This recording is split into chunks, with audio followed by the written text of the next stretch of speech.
I wish I had my bastard sword here. 13th, 14th, 15th century blades kind of like curved to the tip because people were slashing with them, and they were slash. And because back then people had gambesons and chain mail, it was just called mail. By the time this sword was made, plate armor was starting to like cover everything. It was even starting to cover like joints and stuff. And, like, you should have seen some of the interesting like Gothic armor, and this is a Gothic sword. And you could tell that they had Gothic armor and even like Italian armor in mind when they made this, because it doesn't curve down to the tip. It's like straight to the tip, because when you're fighting a knight, what you got to do is you got to get the blade into those little, because it was just this, it was a stabbing weapon. Yeah, it went from being a slashing weapon to a stabbing weapon. Mm-hmm. You could slash if you wanted to, but it was most, anyways, fuck you. Hello everyone, welcome to another episode of Night at the Movies. I'm here again with June, and tonight we watched Suicide Pact. Suicide Squad. Suicide Squad? Suicide Squad. Wait, it wasn't a Suicide Pact? No. Then how come everybody in the theater was killing themselves?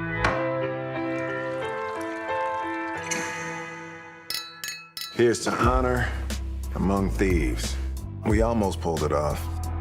All my friends are heathens, take it slow. Despite what everybody thought. Wait for them to ask you who you know. They're gonna blame us for the whole thing. We're the patsies. Don't forget, we're the bad guys. The movie was god-awful. Yeah, it's terrible. Don't watch it. No. Don't go see it. If you want to get like really, really, really drunk and then kill yourself. and kill yourself, this is the perfect movie to motivate you to do that. We're not even exaggerating. It was terrible. What a topsy-turvy world we live in, where I went to Ghostbusters wanting to hate it, and I came out kind of enjoying it. And I went to this movie wanting to like it, and I came out wanting to kill myself. I went into the movie knowing that I'd hate it, knowing it would be bad, and somehow I still ended up disappointed. It was that bad. Do you remember what I said right as the end credits rolled? Oh, he turned to me as soon as the movie ended and went, "Remember movies? Remember movies? They had like plots and characters. So good times." This movie barely has a plot. This movie has thin veneers that are referred to as characters, but none of them have arcs. None of them do anything. You don't get to see them do anything. You're just told about them. Very shallow personalities, no depth to like any of them. The movie is a fucking mess. Most of it is incomprehensible. The first act, and even most of the second act, I didn't know what was happening most of the time. Disorganized. Very, very, very disorganized. If you want to see a good Suicide Squad, see the animated Suicide Squad movie. It was handled so much better. Assemble Task Force X. We have another suicide mission. Yahtzee! Joker stole a dirty bomb and hid it somewhere in Gotham. Tell me where it is. Now! Aren't you even going to say hello? If I didn't know better, I'd say you're trying to kill me. Much, much better. So how do you think it was directed? I would say it was directed poorly. I don't know if the director had a bad vision for the movie, or if there was a lot of studio interference, as these movies go today. The studio interference was so bad that after the movie had already been shot and edited, they went back and shot a bunch of new stuff and kind of mashed it together with a trailer house. Yeah. And the whole movie was just like a giant movie trailer. The whole movie was a trailer. That was as soon as the first act started, I was like, why is nothing adding up? Why is nothing making sense? Why is everything falling flat and ending abruptly? The scenes are It felt like each individual scene was directed by a different director who didn't know how the next scene was gonna go. So they directed each scene as if it was like a standalone movie. And every scene started and ended the same way. The scene started with them walking onto the scene going, oh, we've got a conflict. then they'd work out the conflict, then Harley Quinn would tell a joke, and then they'd walk away. And then you'd see the shot of them all walking away. Walk away Walk squad. away squad. That's what I called it. Like, there were so many shots of the back of all of them walking away. I do not know why. That one part in the trailer where Harley smashes the window and she bends over and then It's like, what? We're bad guys. It's what we do. And then walks away. That's the entire scene. That was it. Seriously, what the hell's wrong with you people? We're bad guys. It's what we do. That is the entire scene. And there were so many scenes like that. There was so much like quippy, cringeworthy dialogue, and it didn't progress the plot or anything. Everything fell so flat and was so awkward and out of place. It felt like this movie they only focused on the trailers, and then the time to release was getting closer and closer, and they were like, oh shit, we actually have to make a movie. And then they just threw a bunch of random crap in there around the trailer parts. One of the biggest problems, the biggest glaring problem that's kind of like the root of all the other problems, as far as I see it, is the pacing. The movie moves too quickly. Like, they don't show you anything, they tell you things so that they can move on to the next thing quickly. This happened. Like, here's Harley and Joker, here's how they got together. Next thing, here's Deadshot, this is how he got in prison. Next thing, and you don't see any of it, you just hear it. And it's just like, go, go, go, go, go. And the problem with that is, when the pacing goes so fast, you don't even realize why the plot is being driven forward. The only thing driving the plot forward is Army Man goes, okay, now we go here now. Felt like a video game. And then the only reason you know that we are in the next scene is because the background is a different background. It's like a video game. It was a different level every scene, and the same shit happened. There was a lot of like repetitive stuff in this movie. So the first scene is Amanda Wallace sitting at a dining room table saying, I want to start this new team, Black Ops, Real Secret, it's gonna be supervillains. And then she starts describing all the supervillains. You get all these graphics on the scene talking about who they are, what all their powers are, and she starts telling you how they ended up in prison and what they do and what she can do for them.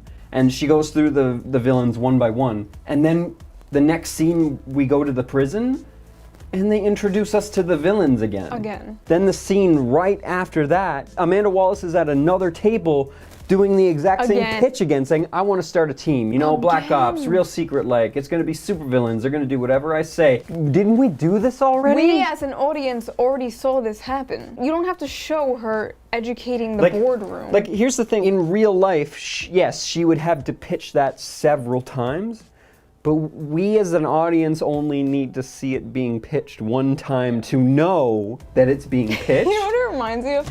Remember Birdemic? I don't know if you've ever seen it. No, I've seen it, yeah. You know when the guy is like driving and they show him driving, they show him getting gas, they show him like driving away? That's what it reminds me of. Like, you're showing things that are unnecessary for the movie. Every scene in this movie was the same scene. Over and over and over again. In that they were all I'm not joking. In that they were all equally vapid and had no point to them, and they all started, I think we already said this. Did we? Oh my god. They start off... We're trapped in the movie. Oh my god, are we in the loop? We're in...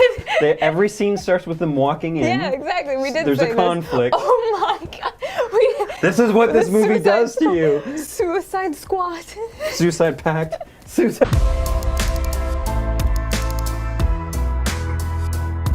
Please don't make any sudden moves.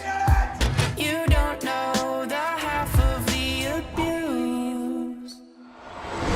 We've all heard the stories of Samson leveling a temple with a single push, or the Philistine weapon of mass destruction named Goliath.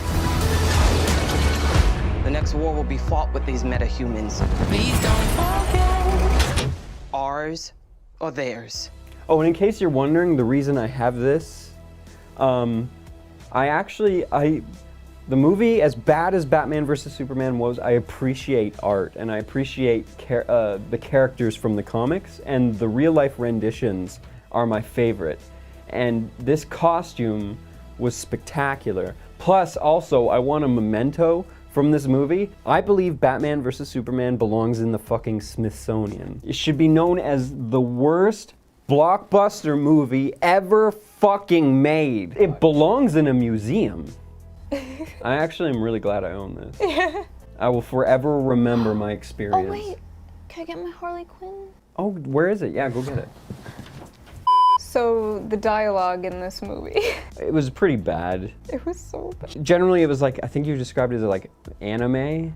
Like, It it's was- just like bare bones basic. It was like a We bad are now anime. in this room. We now have to do this thing. I am feeling an emotion about it. And there was all these like one-liner things, just like Batman vs Superman. Things would be happening, but then they'd cut to a person, and like Will Smith kept going, "You are a mean lady." Which went off like gangbusters in the trailer, but when it's in the movie, it's like, yeah, she just fucking shot a whole bunch of people. Oh, by the way, spoilers. Not Oh, that this whole thing is spoilers. Not that you should see this movie, but we're obviously spoilers. Want to talk about the top 3 worst lines in the movie? There's actually top three cringy lines in the movie. I actually cringed physically. Number 3, Killer Croc is walking into the sewers with some Marines because he's gonna plant a bomb in the sewers, right? And when the Marines are walking in there, he goes, "I'm going with you. I live underground. Y'all are just tourists." Felt like a fucking 5-year-old wrote that line. It was so lame. It was like from a B movie. Yeah, number 2. The witch, the villain, is like destroying the planet, and like these laser beams are going across the planet destroying things, and all of a sudden this like big military base gets busted up, and there's a guy on a phone that says, That was our secret base. How did she find it?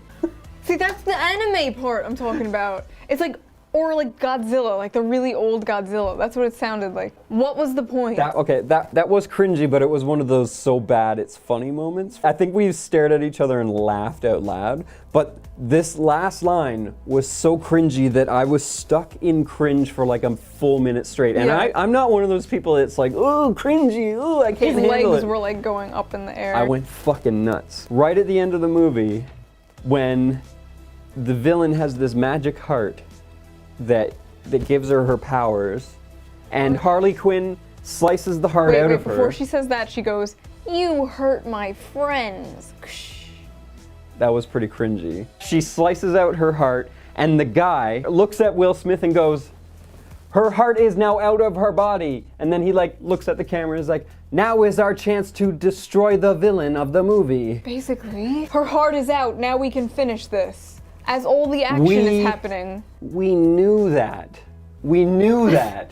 They explained it to us in great detail already. Exactly, you might as well turn to the camera and told us. Do you think that this like line repetition and like this teaching, telling the audience things that the audience already knows is like an overcorrection for everybody complaining that nobody understood Batman versus Superman? Well, nobody got Batman versus Superman, so we're gonna explain everything like 2 or 3 times. No, because Batman vs Superman spoon-fed things too. That's true. But this movie did it even worse. It did it It was way like worse. a 3D spoon came out. This movie was so bad it felt like it was directed by Zack Snyder. I thought it was. This movie was made for idiots. This movie treats its audience like they're idiots. There isn't really a plot. Like, Amanda Wallace and Army Man both say, "You have to do thing," and then they do the thing, and that's the plot. You have to go here now. All right, folks, we have to go here now.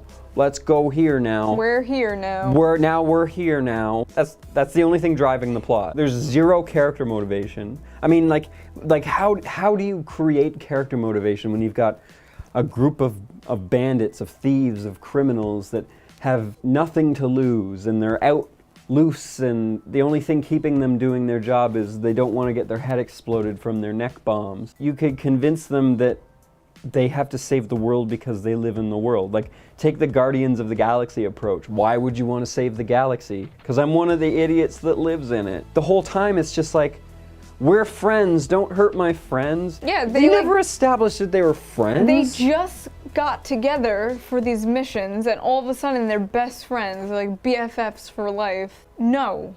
Where did that come from? Their hands are on their shoulders, like, we did it, guys. What? Like I said, the main villain's this witch, and she is essentially this like god from another dimension. And when you do magic as the villain, as the threat, It's lazy. It's lazy, and it's my least favorite kind of villain in a movie, because magic is entirely unquantifiable as a threat. Do anything. You can do anything with it. This character was already established as being like pretty much omnipotent. If somebody was pointing a gun at her, she could just pull the gun out of their hand with her magic. Like, she was creating a machine, which was just a magic big laser lightning storm ball that was going to destroy the world. They were trying to shoot it with missiles and jets, and you could see all sorts of like military things strewn all across the city. Like, you could tell that she was unstoppable. And then all of a sudden, she wasn't unstoppable when Harley Quinn cut her heart out. Harley Quinn with a baseball bat, a human with a baseball bat. And then all of a sudden, she wasn't unstoppable when Will Smith shot a bomb that was in the machine to blow up the machine. Why all of a sudden does her magic not work when the plot conveniently decides that the magic doesn't work? Because movie. That's why I hate magic as a threat. Like, if Joker was the villain, which he should have been, there should have been like some weird obscure thing going on in the city. We don't understand what's happening. We need Suicide Squad because it's totally black ops. We can't let people know about this. And it turns out there was Joker pulling the string, and then Joker's big reveal in the end of the movie was that, hey, it's him. Yeah, because he wanted Harley back, so he needed like something to distract, to get them over here, and it was like a big deal or something, but he was so irrelevant. Why was Joker in like 1/3 of the movie trailer? Because people needed to come see the movie. They know who Joker is. Joker's in like 3 minutes of the movie and literally does nothing of consequence. And he is on all of the merch. There was a cardboard cutout of Joker outside of the theater, and he was in the movie for like 10 minutes The tops. closest thing to affecting the plot he did was he hijacks a helicopter to save Harley, and he saves her, but then the helicopter crashes and she just goes back to the team anyways. So she's gone for 5 minutes. It's like Superman deciding he doesn't want to be Superman for 5 minutes. I think they needed a helicopter crash for the trailer. Well, that's another thing that actually is ripped out of the comic. Joker hijacks a helicopter and uses it to save Harley. That actually happens in the animated movie.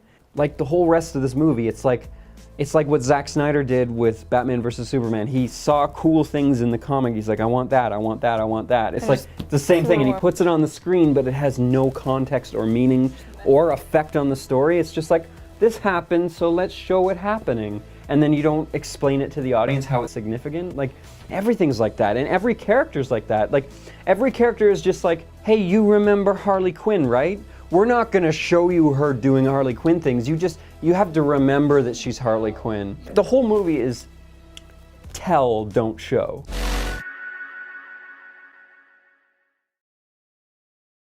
My favorite comic book character is Joker, and by some crazy coincidence, June's favorite comic book character is Harley Quinn. And we noticed that we were very much like Joker and Harley Quinn naturally. Very, very early in our relationship. The week we started talking, because he would come up with these like brilliant theories and plans and stuff like that on the phone, and I'd be like, yeah, and like, God, and We're gonna show up the screenshot real quick. June and I cosplay as Joker and Harley, and we actually do the characters better than Margot Robbie and Jared Leto. And I'm not gonna say, it's probably not their fault. It's possibly not their fault. Jared Leto and Margot Robbie, I think, are both good actors.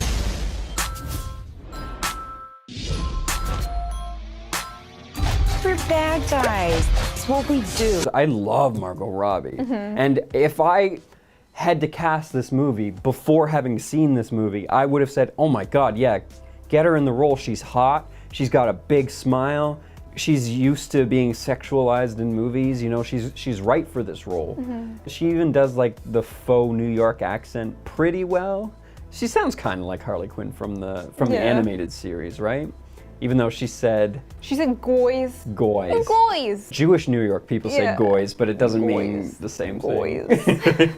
But like even the lines that they would deliver, Margot Robbie would be like, What was that? I should kill everyone and escape? Sorry. The voices. I'm kidding. That's not what they really said. The humor, everything she said fell flat. You know that exact line reminded me of my humor when I was like 13 years old and I'd be trying to act crazy to make people laugh. I had a shirt, right? It had this like cartoon girl with a hamster in her hand, and it said, "So many hamsters, so little time," like to squeeze and kill the hamsters.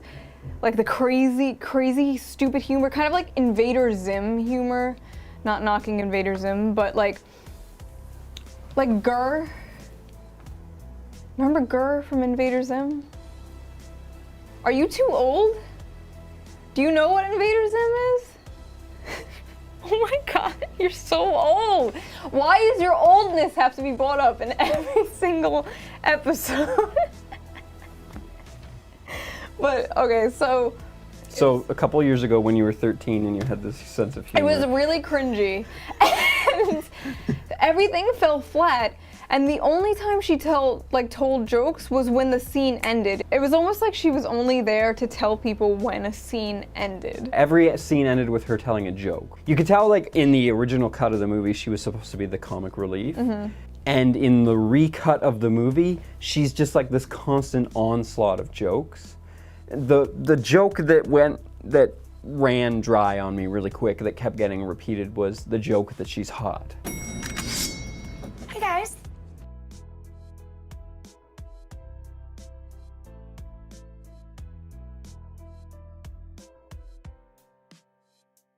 What? Like, we get it. That's She's why, hot. We get that she's hot. That's why we're in the here, theater. yeah. We saw her on the movie trailer and we're like, I want to see that, but bigger. Yeah. Biggerer and bent over. Yeah, but like, we get it, she's hot. I'm not gonna kill you. I'm just gonna hurt you. Really, really bad. And the Joker lines bothered me even more. Again, like, it might have been Jared Leto just wasn't directed right. You know, maybe he was told to play it this way. I don't know. But the Jared Leto rendition of the Joker is easily the worst one ever.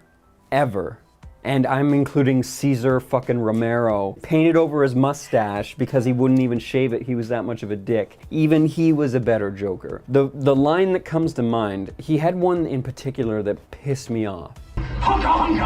That line was so bad it took me out of his character and I didn't believe him again for the whole rest of the movie. The line that really bothered me, and I saw this in the trailer, is when he's got Harley Quinn down on the table and she's like, "Are you gonna kill me?" Are you gonna kill me, Mr. J? Oh, I'm not gonna kill you. I'm just gonna hurt you. Really, really bad. The real Joker would deliver the line like, "Kill you?"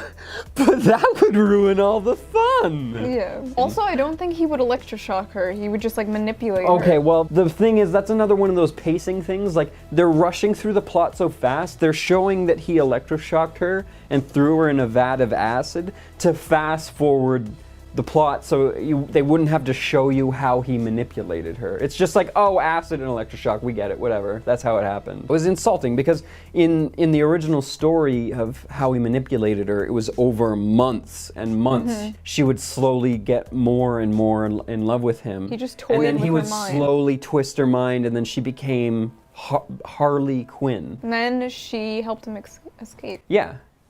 But in this movie, it seemed like she was an unwitting participant in his escape. Like, she didn't realize that's what she was doing. Yeah. The Joker is like one of the most iconic characters in comics ever.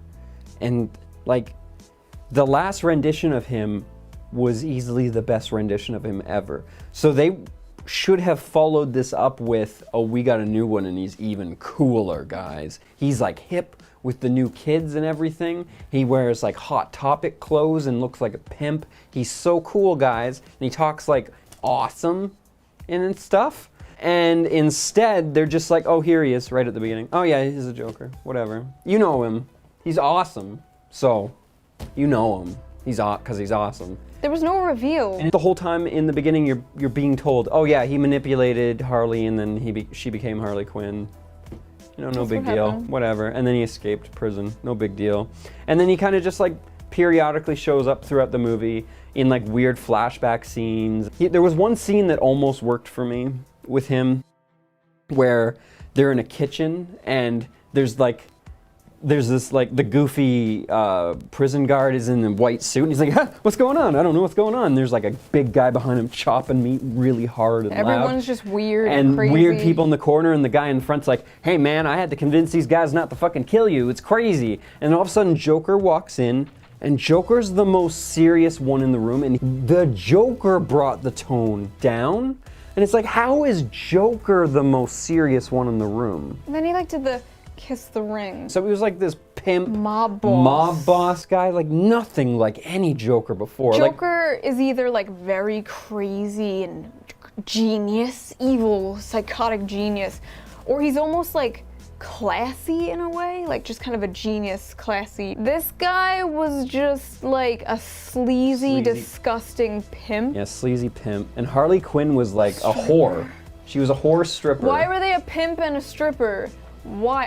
Were they going for the gritty, realistic thing, I guess? So even if you do the parts where you describe Joker and do the flashbacks, like Joker should be like in the shadows and hard to see and like a blur, and then you don't really see what he looks like. And then right at the end of the movie, he shows up and it turns out he was the villain the whole time, and that's the reveal. And it's like, I was pulling the strings the whole time. That would have been awesome. Or he could have actually like contributed to the movie. He contributed in any way. He contributed literally nothing. Nothing. Everybody seems to have a different opinion about this one scene at the strip club. Oh. The only reason I know what happened in this scene is because Amanda Waller says, right as the scene is beginning, Amanda Waller's doing her telling, not showing thing. What you hear her say is, talking about Harley Quinn, nobody messes with the Queen. The scene changes and Joker's sitting there like a pimp staring at Harley Quinn. He looks disgusting with a pimp cane, and Harley Quinn's in the background and she's doing this like sleazy strip that's not appealing remotely. This guy walks in and he starts doing this like drug deal with Joker, and he looks at Harley Quinn and says, man, you're lucky. And Joker says, yeah, I am. And then he goes, you got a sweet bitch there, or something like that. And just as soon as he says bitch, Joker goes, immediately I thought what that meant is, oh, he triggered him, right? He's like, called my woman a bitch, and he's pissed. I can see how confusing the scene is, because it is, everything in the movie is confusing, but especially in the first act. The second act is pretty confusing too, but the first act is so fucking muddled. It's a clusterfuck mess. Joker says, oh, if you like her, why don't you have her? Hey, Carly, come on over here. And then Harley sits on his lap. He's like, why don't you fuck her? The point of that is, Joker was already decided in his mind he's gonna kill this guy. So he put this guy in a no-win scenario. So he says, fuck her. If he says yes, he's like, how dare you fuck my girl? Pop in the head, because he's not a cuck. Joker's not a cuck. I thought they were gonna make him a cuck. It seemed like he wanted to be a cuck. No. But if he says no, which he did, he's like, oh, you don't like her? Fuck you, pop. Yeah. Like, it's that in my mind. But I mean, it's up for debate. Everyone debate. I mean, every movie reviewer I've seen had a completely different interpretation of the scene. But that's what it looked like to me. Yeah, well, that's what it was. I'm pretty sure. I'm always right. Yes. I am a fucking genius. My generation. If they rewrote the Bible, I'd be one of the main characters in it. Okay, Kanye. Oh, speaking of Kanye, one of the only two good scenes in the movie. The first one was when they take Will Smith out of prison and they're like, let's see what you got, and they give him a bunch of guns, and he starts doing target practice, and they play that Kanye West song. That's one of the scenes that worked for me. It's pretty cool. And then the other scene that was actually decent, like if we're judging this on a curve, the rushy plot all of a sudden slows down for a second. They all go in a bar and they start bonding with each other, talking we get to each see other. Their personalities. Instead of just throwing off one-liners, they're actually discussing things with each other. We hear Harley talk for the first time, thank God, not just. Finally, the interactions she's having are not just she's crazy or she's hot. Finally, people are talking to her. But I swear to God, they only did this scene so they can make her say laundry in a New York accent. No. I swear. No, the scene made sense though. And this was like the apex moment. The like the moment breaking us into the third act where they all decide, oh my God, we're all the same. We've all got, the world's gonna be destroyed. We should all work together and stop it. We're the only ones that will. Nobody's ever gonna know it's us. Then they start doing their shoulder-to-shoulder walk to the final boss at the end of the level, and it's like, okay, I get it now. I get it. And then all of a sudden they're fighting a big blue laser, and it was like, oh, okay. I was almost a movie for a minute. Almost. Oh my God, and the big reveal of the big plan. He was like, Will Smith was like to the army guy, tell us what you're hiding. Okay, at the beginning of the movie, the witch, Amanda Wallace, she tries to employ the witch to like do this mission, but it turns out that the mission is the witch has to kill her brother, so of course she refuses to do it. And we see this whole thing play out. And then the big reveal, the big plot twist is a thing we literally already saw. It's that scene again, and Will Smith is like, how dare you not tell us about that? Does this movie forget that it has an audience? Yeah. Again, like just like Zack Snyder, he's not communicating things to an audience. It's like he's placating to his own mind. This makes sense because this would really happen. Yes, that would really happen in real life, but pretend that we, the audience, don't know these things yet. We don't have to see them like going to the bathroom and eating and showering either. The only thing that we learn when we watch the scene a second time is that there was a bomb involved in the plot. We didn't even need to be told that. We could have, because he later afterwards says, hey, there's a bomb down there. Yeah, we should use that bomb to kill that witch. Will Smith was basically like, oh, well, tell us, and Army Guy was just like, well, you remember that scene in the beginning of the movie? Well, that's what happened. That's what happened. Yeah, fucking insulting. I like whispered over to him and I was like, we already saw this. This isn't a reveal. By the way, I fell asleep to this movie. After they fought the faceless guys. The goo monsters. The main threat in this movie was an army of goo men. Men made out of goo.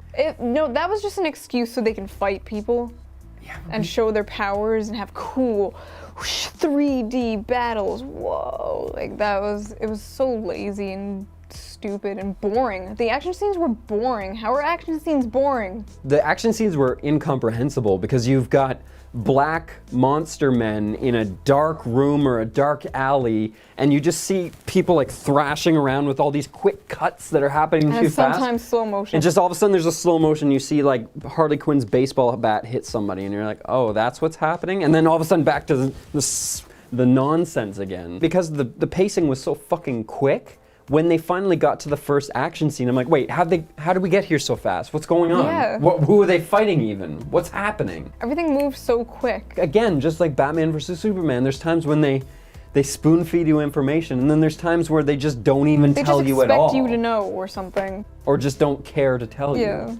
I want to assemble a task force of the most dangerous people on the planet.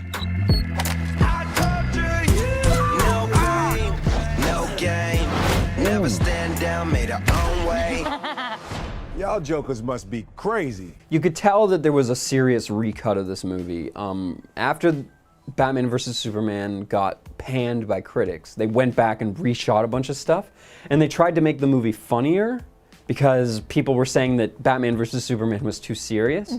But the problem was, they added a bunch of funny stuff, but didn't get rid of any of the serious stuff.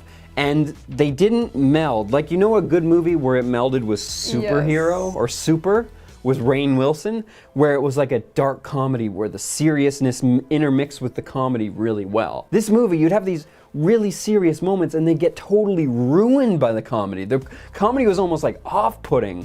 Like my favorite scene, when Katana, the Japanese woman, she's got a sword that absorbs the souls of all of its victims, and her husband is in there. And she's like, right before she fights the last villain, she's sitting there crying, Gegogo no ma, nah. And then the army man's like, the man who killed her husband used that sword. His soul's trapped inside. Sometimes she talks to it. And she's like, and then a guy's like, you gotta watch out for those crazy ones. And Harley Quinn's like, what? And then goes right back to,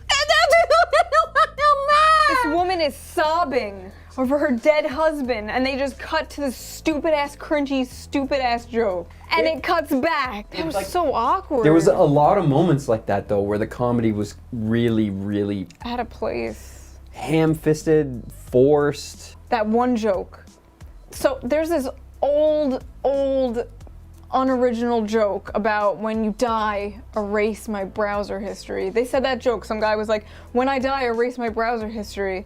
And the audience laughed. And I'm like, I literally make this joke on Twitter. Like, people make this joke all the time. And the scene around that, like, it felt like they just molded it to make that joke. So can we talk about the use of music? I think that they wanted it to seem like more like Guardians of the Galaxy, because Guardians of the Galaxy had like a really prominent soundtrack, but they didn't implement it the same way that they did in Guardians, and it really kind of out of place.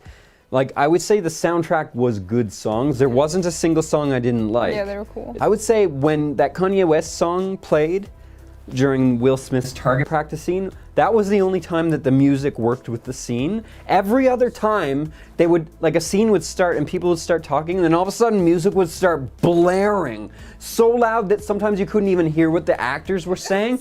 And I was like, why is this loud music playing when I'm trying to watch this movie? Somebody turn down the music. I know, it was like an onslaught of just like music. And it was always like an obvious song, like, this is what's happening in the scene, listen to the song, it's describing the thing in the movie. Could I just hear what's happening in the movie instead of listening to the song? The music never flowed, like, the music and it never... abruptly ended too, it was just like... Yeah, it was just like, it would abruptly start, like, randomly, and then abruptly end as soon as the next scene started. That's one of those signs that you can tell that this movie was made by a trailer house, or edited by a trailer house, because a director overseeing an editor would be like, hey, I want this to flow right. And the trailer house is just thinking, let's make this look awesome for a trailer. The whole movie looked like a trailer. What kind of idiot hires a trailer house to edit the final cut of a feature-length movie? Did a trailer house really do this? No wonder. No freaking wonder. This movie is a giant trailer. Yes. It's like all different little trailers. I think I didn't know about the trailer house thing until we had walked out of the theater. I looked it up. Yeah. When I was walking out of the theater, I was like, this just felt like a giant commercial for a movie that I thought I was paying to see. Yes. It was like, wait, did I watch Suicide Squad or did I see just a really long trailer? It was like a feature-length commercial for the very movie. Usually we're complaining like, oh, there's too much stuff revealing for the next movie coming up. This one didn't do that. This problem was, it was just a commercial for the very same movie that we're watching right now. Yes. Because so many things felt like they were missing out of the movie. It just felt like trailers. For the first act, maybe even the first two acts, I kind of was feeling like, when does the movie start? And then when the third act finally started and they did that bar scene, I was like, okay, this is a movie now? And then that feeling ended very abruptly. Don't forget, we're the bad guys. Will Smith and Margot Robbie are essentially the main characters of the movie. It's kind of hard to tell because there's so many characters and they try to give them all lots of screen time. But I would say the only character that's even fleshed out at all is Deadshot, Will Smith. I thought Will Smith would be the weakest one, and he was actually the strongest one of them all. He was on his A game. He was kind of witty. Yeah, he was very witty and even kind of charismatic, and his like regular like black guy lines, y'all is crazy. It worked really well with this movie. Minorities, right? Am I right? Y'all. I remember from Fresh Prince of Bel-Air, God, you'd always say drawls, and I didn't know what that meant. For like 6 seasons of that show, I didn't know what drawls were. Turns out it's underpants. Underpants. No, I know what you mean though. Like, his humor worked though. It was the only lines you laughed at. His comedy was like, it was natural and it flowed. It felt like it was part of his character to be that way. Unlike Harley. Unlike Harley Quinn, the only other character that was kind of fleshed out. By the way, guys, I'm crazy. Do you remember that I'm crazy, also hot? So many of her jokes are like, what? I'm the crazy one. I hated it. I think the most ham-fisted joke of hers was when they're like, this is Katana, she's super serious, she's the seriousest one of them all, she's so serious, she's gonna kill everyone, she's a killer, and then Harley Quinn goes, Hiya, Harley Quinn, nice to meet ya. I love your perfume. What's that? The stench of death? I like her.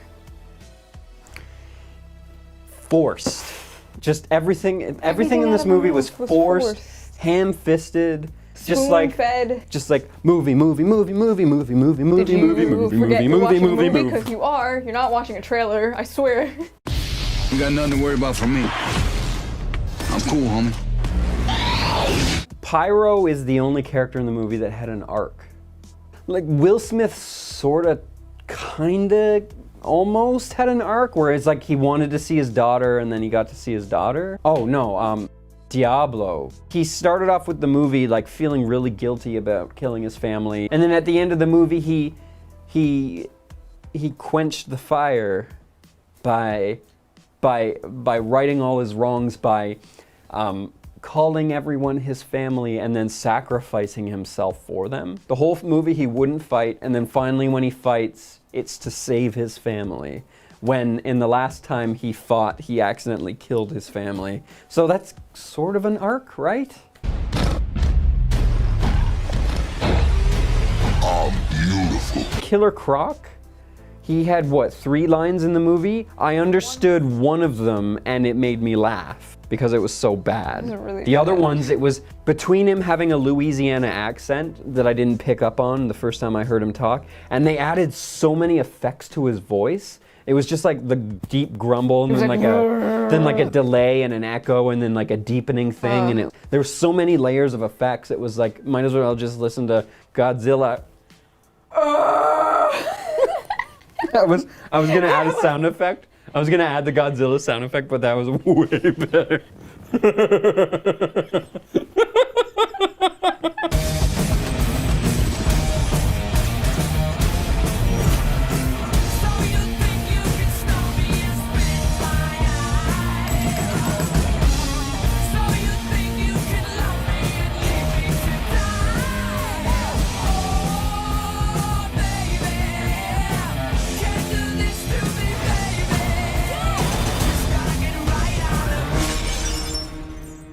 Visually, the movie was a little frustrating. Like, generally when you go to see a 3D movie, you've got that extra pair of glasses on and the screens are generally darker.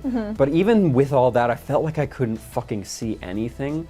Like, you got black monsters in a dark alley at night and in dark rooms. Even in like the daytime shots, like I could barely see. Like, I thought maybe that just the projector was dim, but then afterwards other people were complaining about the same thing. Maybe that's why I was falling asleep. It was so like dark and mellow. Like there's one scene, like, sorry Adam, I'm stealing your thing you were talking about, but in the airport, in the army base, like it's broad daylight, you can see light gleaming off of Will Smith's bald head, and it looks like it's overcast from the darkness. It felt like I had 6 pairs of 3D glasses on, like I couldn't quite see. It's like they put an Instagram filter over the scene. It made even the nighttime scenes just, I couldn't see what was happening. The CGI, like I would say generally, I'm sure there's a lot more seamless CGI that was really well done, but the stuff that you know was CGI, like the witch's brother, he was like a tentacle monster, and like you could tell that looked like video game graphics. The witch looked like video game. The blue and stuff was so stupid. The witch had like a machine she was building. It was just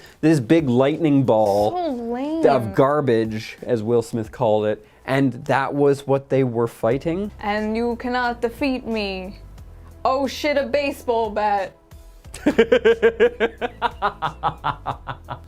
Oh my god, I can't believe they brought Harley Quinn with a baseball bat. My only weakness. You hurt my friends! It's like an episode of Pokemon or something. You hurt my friends. Her heart is out. Now we can finish this. Need a couple gang members for these new endeavors. From this point on, anything we do together. Who would you recommend this movie to? My worst enemies. Stupid people and people that are looking for that push, you know, that motivation to just go ahead and shoot themselves. Just Pull the jump. trigger. Just, you know, your time on Earth is End done. it. Suicide Squad exists. This is your sign, man. Just get out. Here's your chance. Get out of here, man. I would recommend it to preteens, like edgy preteens. That's about it. I'm gonna sound like a really old man here. I don't understand kids today.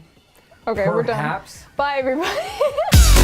Thank you for watching. If you like what you saw and you'd like to see more Armored Media, please like, comment, and subscribe. If you absolutely love me, you can support me on Patreon, or if you have a passing affection for me, you can buy my t-shirt. Links in the description. There were so many layers of effects, it was like, might as well just listen to Godzilla. I was gonna add a sound effect. I was gonna add the Godzilla sound effect, but that was way better.